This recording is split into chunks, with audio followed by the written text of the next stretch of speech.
Look, we've known all along that they were targeted. These Tea Party groups were targeted. What we're learning from this latest report is just how much some of the line employees at the IRS actually had, I guess, opposition or bad feelings, icky feelings about these groups. They were very clear in some of these emails. We think they're going. We don't think we have the legal tools to deny them, but we get a bad feeling about what they're trying to do. We need to find ways to deny them. There's another email where the person sort of begrudgingly said, well, gosh, I think we're going to have to actually approve them, even though they clearly didn't want to.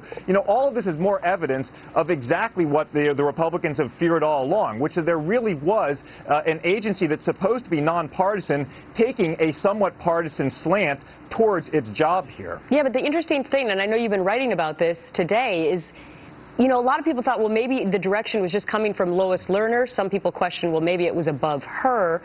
But what do you make of this now? Because I guess employees can get a tone from their boss, or do you think that it's just part of the entire culture there?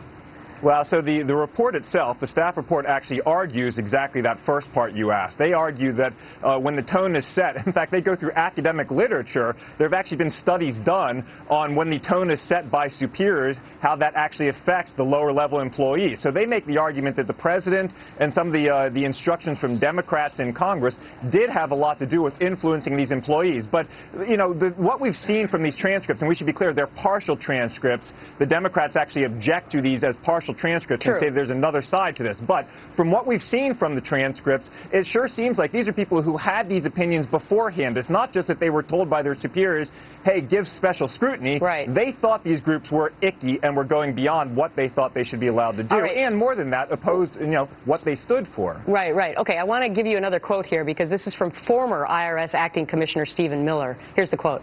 I'm beginning to wonder whether I should do Chairman Bustani's hearing and affirmatively use it to put a stake in politics and C4.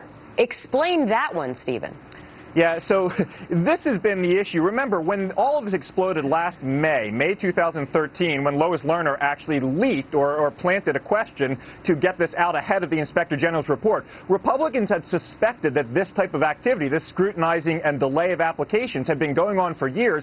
The IRS had repeatedly denied that, and yet Lois Lerner, after the Inspector General came up with this conclusion, Lois Lerner tried to get out ahead of the story. It's all part of this changing stories the IRS has. And that's the key thing out of this report, is that there have been so many different stories out of the IRS. They had to be pressured at every point of the way, essentially, to come clean about what was going on, that it really does raise questions about the agency fundamentally and what they're actually doing. All right. It gets scarier the more you learn about it. Stephen Dinan, thank you so much.